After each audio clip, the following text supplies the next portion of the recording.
So I'm back at it again. This is going to be part 4 of, so far I got 3 parts of this build going.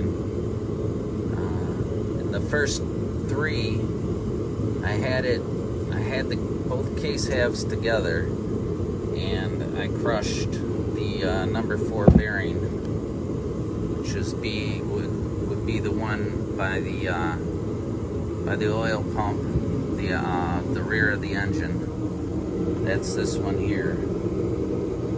I was lucky enough, I found a supplier nearby, and they were able to just sell me the bearing. I asked them, if I needed to change the whole set.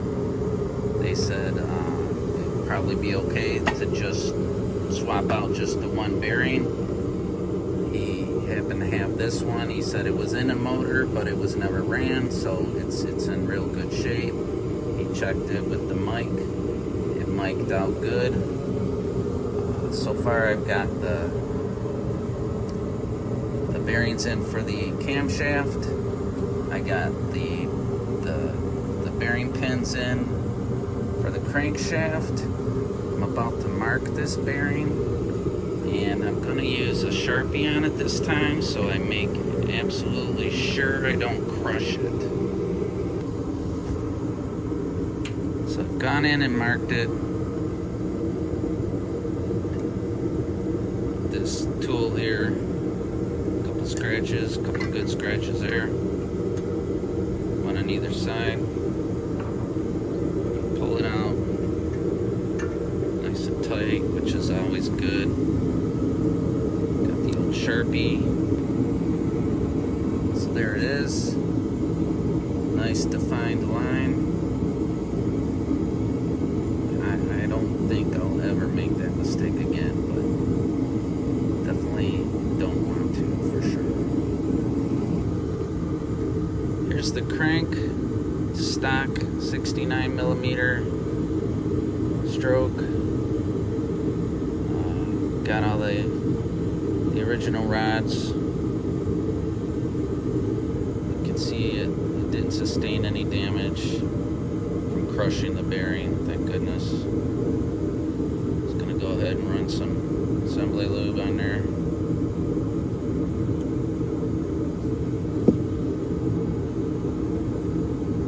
Run it all around in there.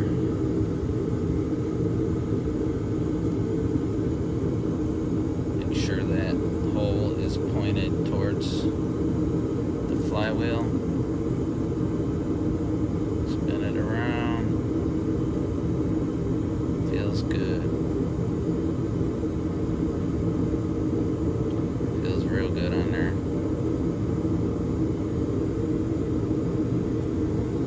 Okay. So when I destroyed the bearing the way I did,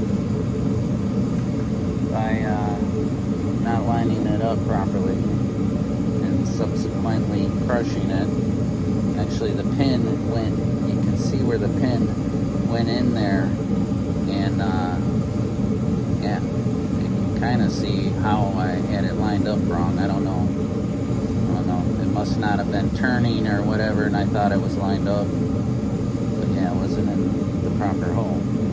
So when I ordered parts originally, the dowel pins were on back order, and they were on back order for so long that I actually ordered a second set. Well, I could have canceled the first order, and I'm like, screw it. So they were only, what are they, like $8 for a set. I wasn't gonna cry over $8, and why not have a second set of dowel pins? Well, I don't know if you call that foreshadowing or just pure dumb luck, but by doing that, of course, I destroyed the dowel pin in the process. It was no good either. But look at me, I have a second set. So call it what you want, but pure dumb luck, I guess, at this point. All I gotta do is get them out of the package. Put the one in that I need. I'll have a set of another 4 as backup.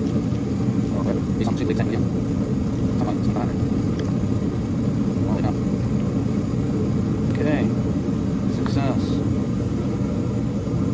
That in its new home. It's right in there. The other bearing half in as well.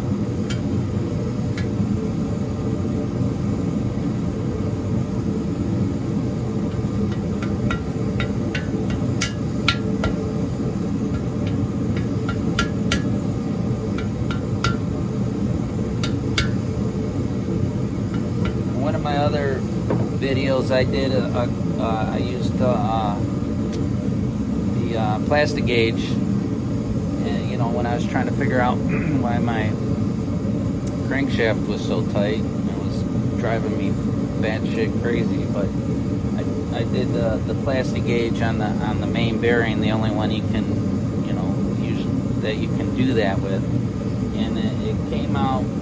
I used the 2 different sizes, and it was like 3 to 4 thousandths worth of clearance on the main bearing, so that was within tolerances. So we're running with that. I just threw that out there, just an FYI. Now I got a little bit ahead of myself. This is probably, you know, this is the kind of stuff that will make her, you know, this is the kind of stuff that causes you to crush bearings. So I forgot to put we used to call these keyways back in school, you know, and the oil slinger. So I forgot to put these on the crankshaft, so I'm gonna put them on while they're in the motor. Shouldn't be a big deal.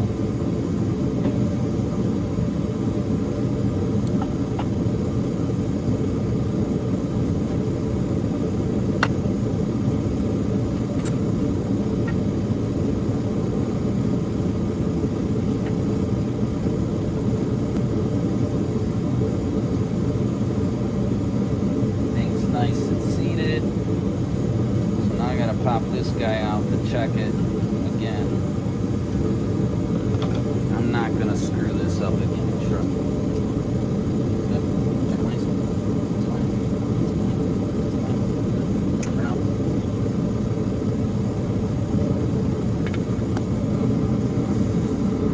So moving on here.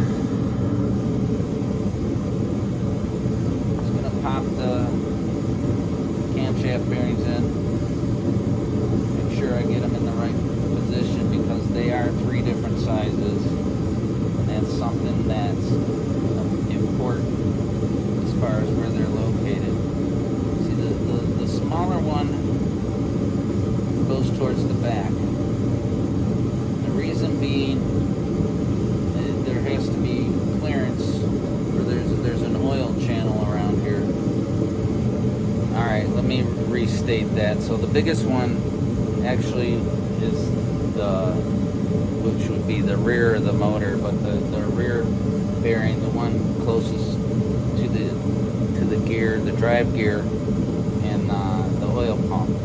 So that, on my motor, I don't have the double thrust, I just got the single thrust on the 1/2 of the engine. So this goes with the thrust bearing. So that's the bigger of the 3. The next size down goes in the center.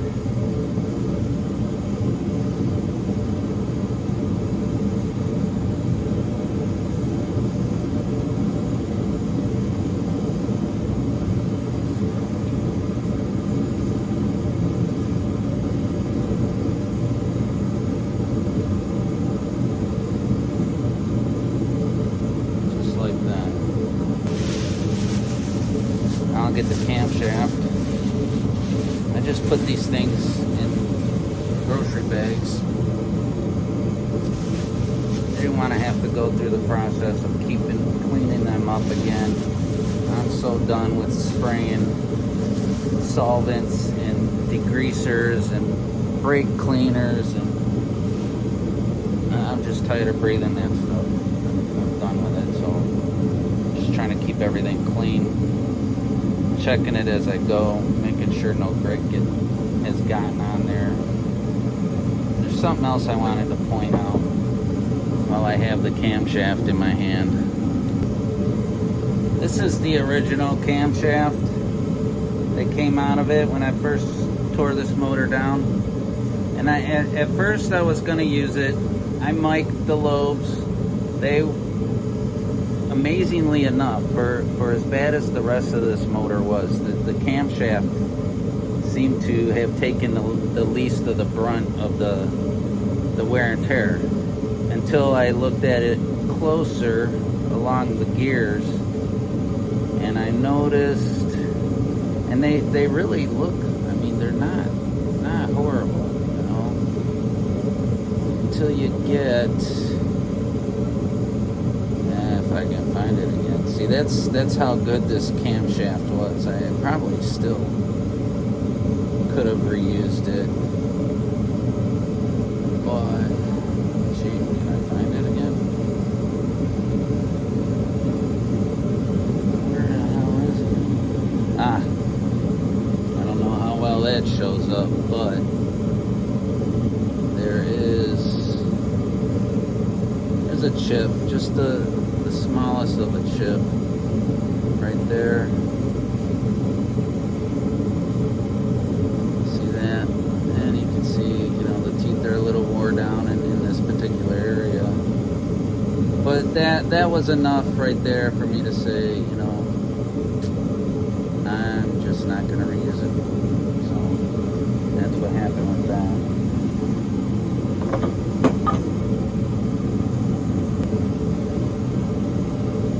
Go ahead and drop in all the, well, actually, yeah, I'm going to drop in the lifters right now.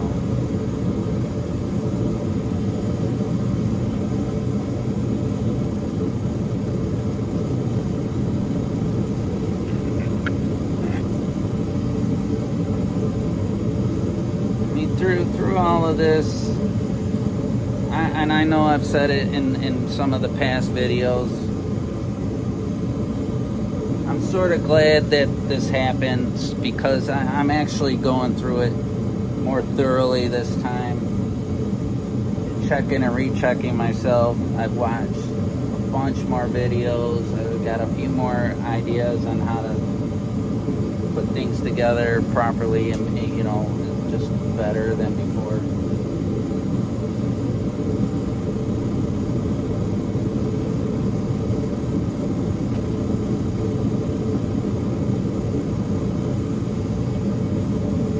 Got some good ideas on break-in procedures, what type of oils to use.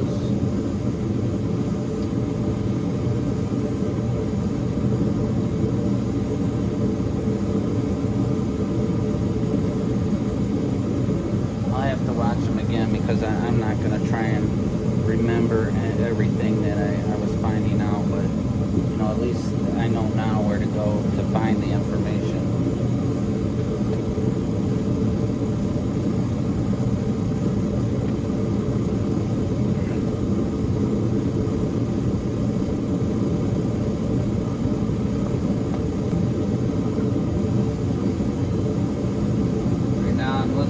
Mark on the gear so I can line it up. The crankshaft marks, timing marks for a blade. So see, it's a bit of a trick.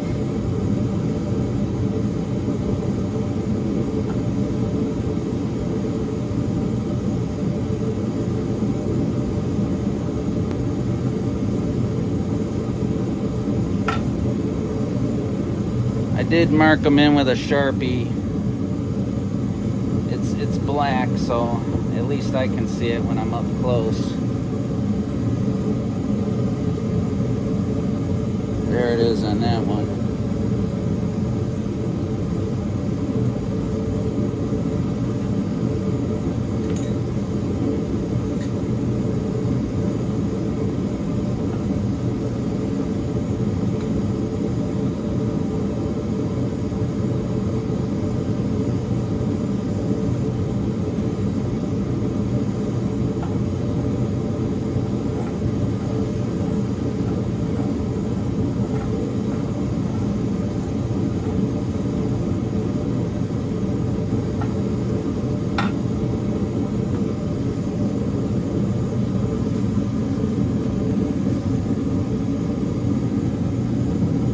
of the videos I saw showed guys putting these in after like one of the last things. I opted to do it now. It just seemed like a smarter thing to do, so that's the way I'm gonna do it.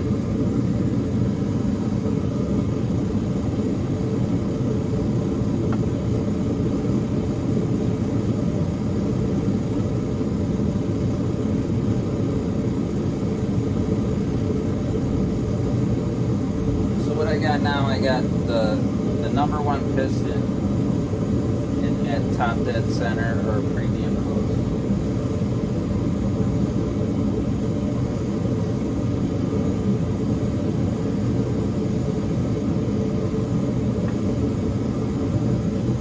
Then what you do, you take this, so the smaller part of the half moon is facing what would be the rear of the engine. You take your camshaft, or not the camshaft, you take the distributor,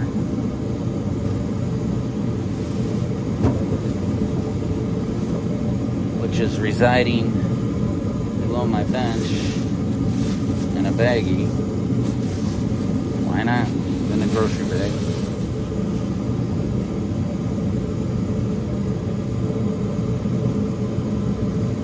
And it should be in a good position because I had this in one time already.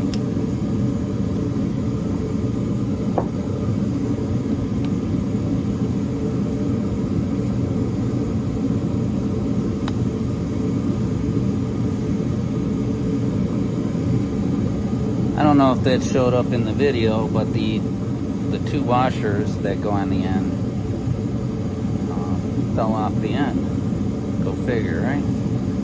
I had a couple guys comment in one of the last videos. They said, you know, we didn't see the two washers gone. Well, there they are. And guess what? They're going on. So again, it's kind of tricky to do it this way, so I can see why a lot of guys wait to the end to do it.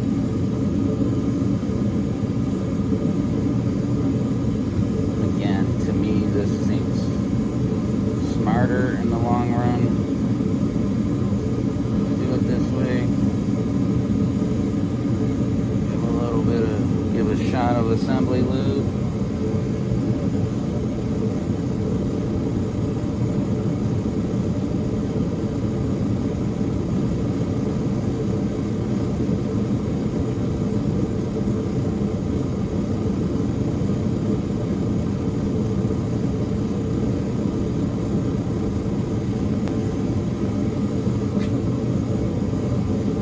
This is what I'm talking about, why I can see why other guys do it the other way, because it's really not that easy. It just seems to be the smarter thing to do in my book, just for the sake of, you know, you can find top dead center, you know exactly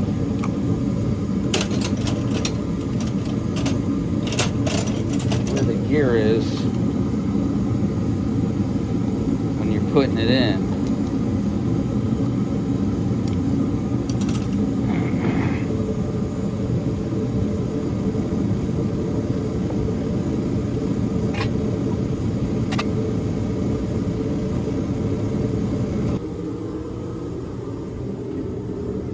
So you can see down inside there. The slot in the end, the half moon, the smaller side is towards the rear of the motor, and what I have that slot lined up almost perfectly with the case going this way, and that's how you start it in there. And then you take your distributor,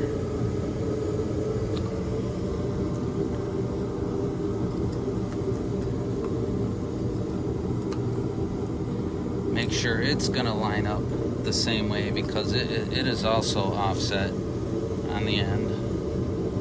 So you can see when I turn this around, the smaller half will be facing in the same direction.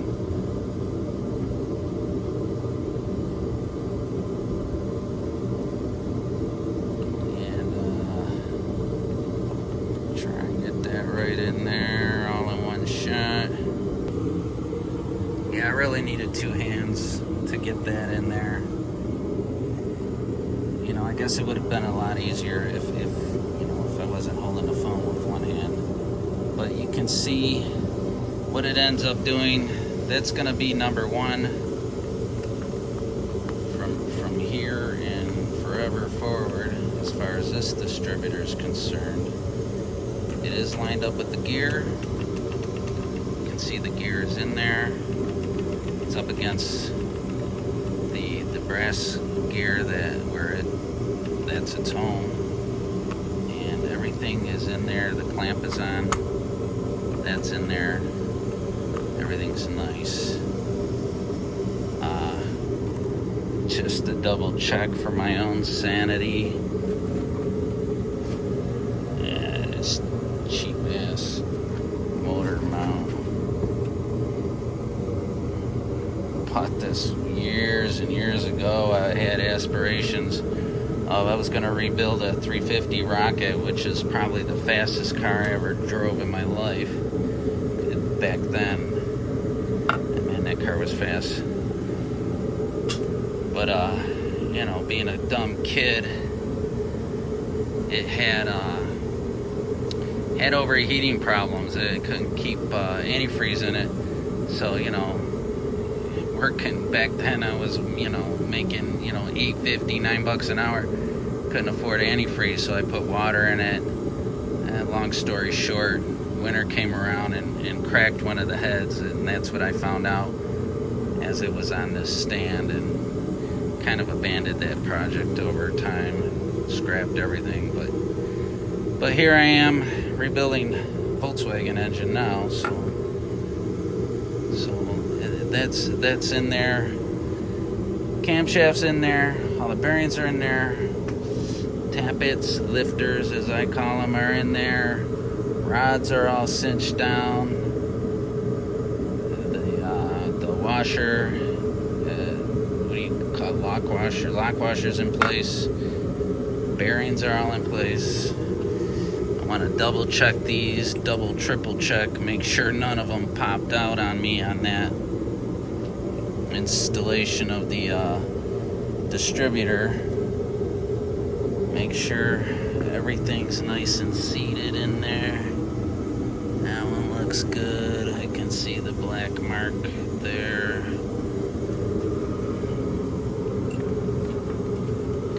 I can feel that one on the pin, which is weird because it probably shouldn't be loose at all. That's not. That'll make a sane man crazy. So now I'm ready to put the two halves together. Got the camshaft plug for the rear. Well, this is actually the front of the motor.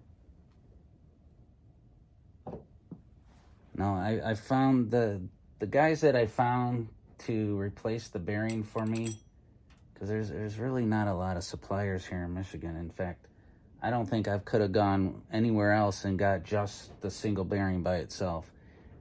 So it's Monks in Waterford. I don't know if they want me to mention their name or not, but they were real cool.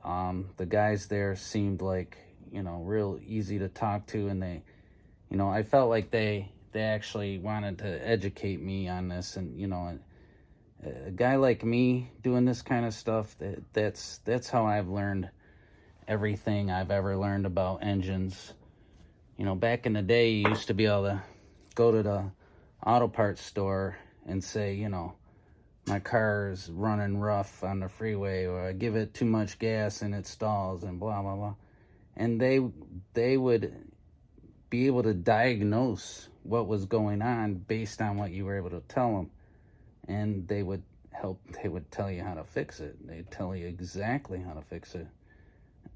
Nowadays, with the computer controlled everything. You're just, you know, they will help you diagnose it, and they'll tell you the parts you need, but as far as helping you fix it, you're pretty much on your own.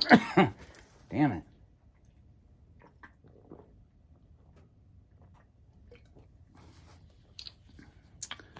Holy cow. Dried up for a second there.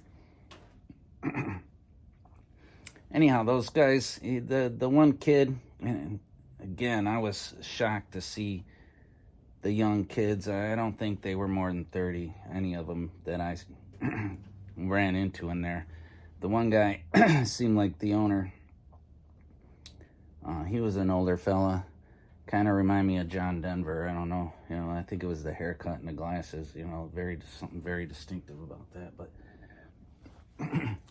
anyhow, the one kid was telling me about sealants to use, and he asked me what I was using, and I told him, and you know, he said, well, make sure you use silicone, some kind of silicone around that plug in the back, which I've seen that in a bunch of videos, so yeah, I readily agreed with him. And he's seen a lot of videos as well about using the aviation sealer for the crank halves. And so, and the kid there was talking about Yama Lube and a few others that guys were using. But I told him I had the aviation sealer, and you know, he seemed to agree that that was probably my best bet as far as having a good seal on these halves. And what I'm seeing right now, as far as this aviation sealer is going, is it's got a nice handy applicator, which makes it a little easier. I won't bore you with watching me put this stuff on. I'll come back when it's all on. So no matter what sealant you decide to go with, there's a million videos about sealants and which ones are best and which ones to use, what kind to use. Couple of the main consensuses were, there's a consensus, I have no idea, is that you put it on thin. That's probably a little thicker than it should be, and that it doesn't dry hard. It has to remain pliable. You know, I guess these things move around a lot, and you don't want that stuff turning brittle and falling out of there over time. It's just gonna cause leaks, you know, obviously. But so with that said, I'm ready to put the O-rings around the main studs there. So when it comes to these O-rings, I'm from the school of thought that they're made of rubber. They should seal just fine on their own, right? I mean, why would they be rubber if they weren't supposed to seal on their own? So what I do with these is just put a little oil on them. If I can get some to flow out of here. And just get them nice and lubed up. And what that does is when they do squish down in there, they're able to move freely and get seated properly. And that's and do what rubber is supposed to do when it comes to a sealing situation.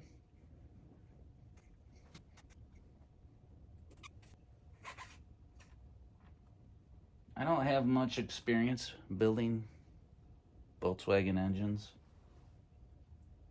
or engines, period. I've built a few, rebuilt snowmobiles, snow blowers, and motorcycle engines.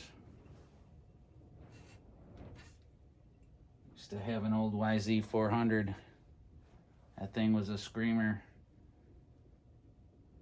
Used to have to replace rings in it about every other season if I could make them last that long. Which is probably why I called the cylinders jugs, because That's the school I'm from. But I guess it's all the same thing. So those are seated down in there. Get these in outer space, facing up. See if I can balance them in there. Seen a couple guys kind of pinch them together to get them to hold themselves up. Got everything good to go on this half. Like that, make sure that lifter isn't gonna fall out of there. See if I can line these up with gravity again. Come on, guys.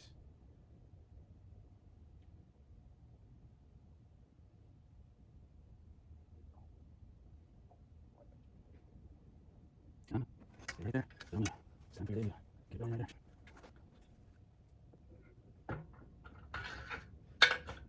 Oh, you boy. Oh, and there goes one of the lifters. Okay, back it all up. Pause. So there's an old saying, something about the best laid plans. I'm not sure if that's the whole quote, but pretty much it's kind of like a Murphy's Law thing.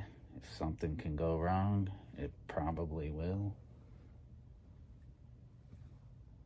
So, yeah, I'm using that really curling that in. Bring it for the timing. So we have in there. Try it again. Anybody already on for yeah, that is most of the video, right? So, okay. Good. Sorry, doesn't say. Oh, that's on. Come on, guys, work with me. Not those lifters, don't go around, around. Forward, right? Let me see. Sorry. Oh, yeah, fast forward, there it is. Hold down. Stay.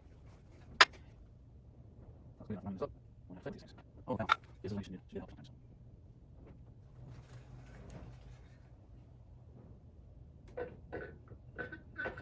It's like as soon as I touch it, they want to drop out of there.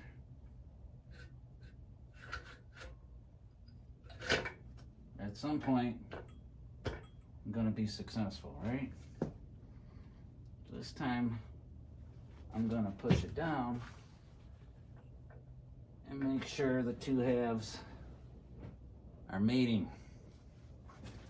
I like it when things mate. It means we're producing, right?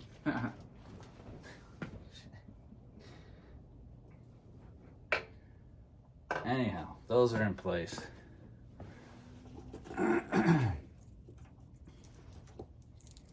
Got the washers ready. Everybody has been sealing these on the case.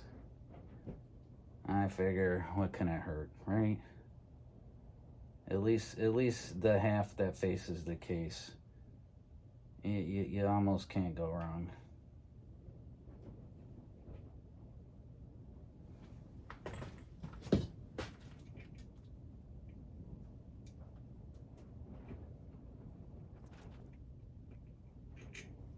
Wanted to point this out because I noticed this before, but this kit came with this washer here has a flat spot in it. There's a spot on the case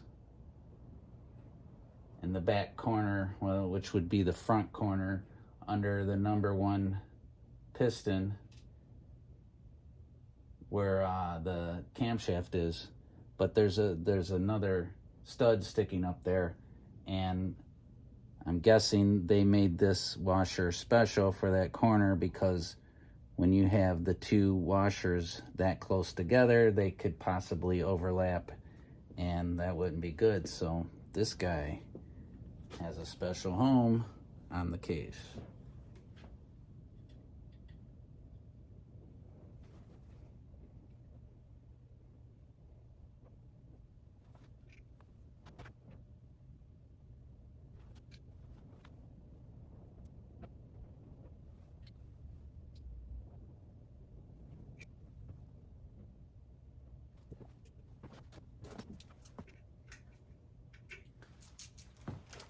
Another thing I wanted to do, because these had the nylock washers on them, and I had these on and off. I can't tell you how many times now.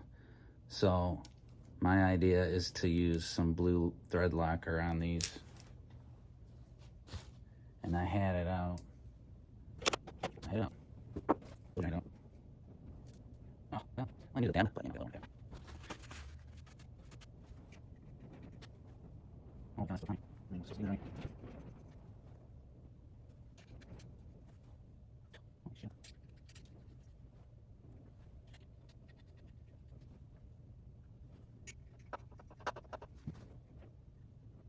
I'm gonna snug this up and check on the crankshaft real quick before I get too far into the first zone. Once I get the position right, I'm doing that again.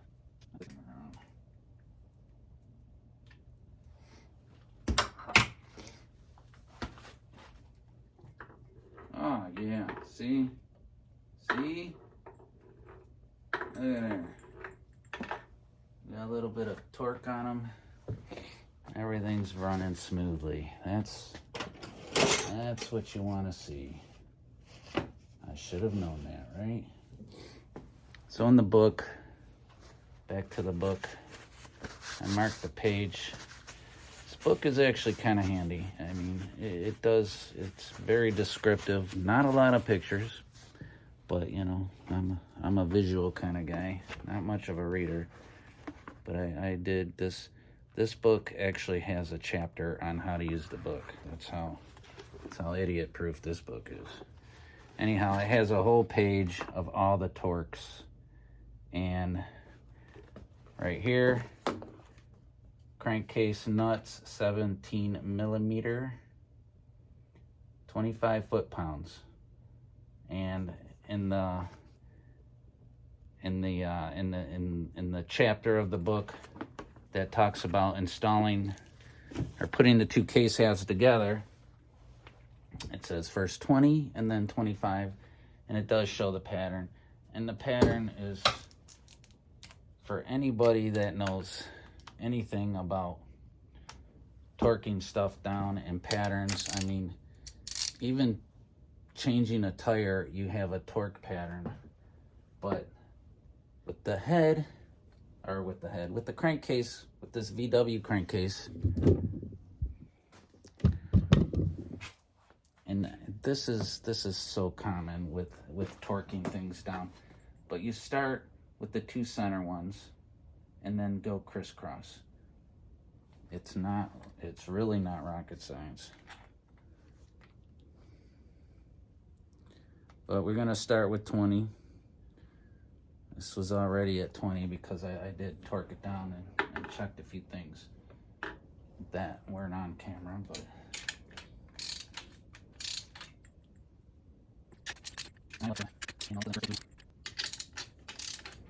you know, if I start out at 15 and then go 20 and then 25, you know, I don't think I'm gonna be, you know, screwing up the matrix.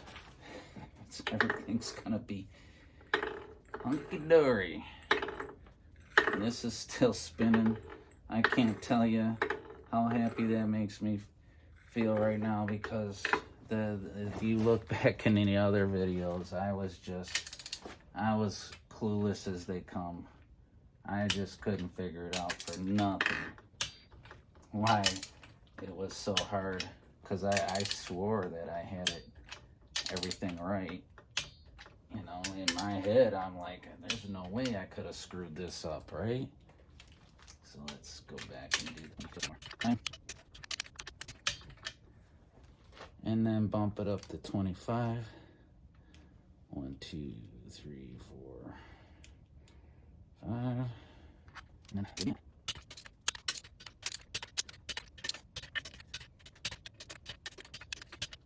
One more time for the measure.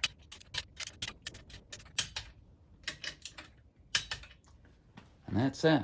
And that's it for that. And the beautiful thing here is this.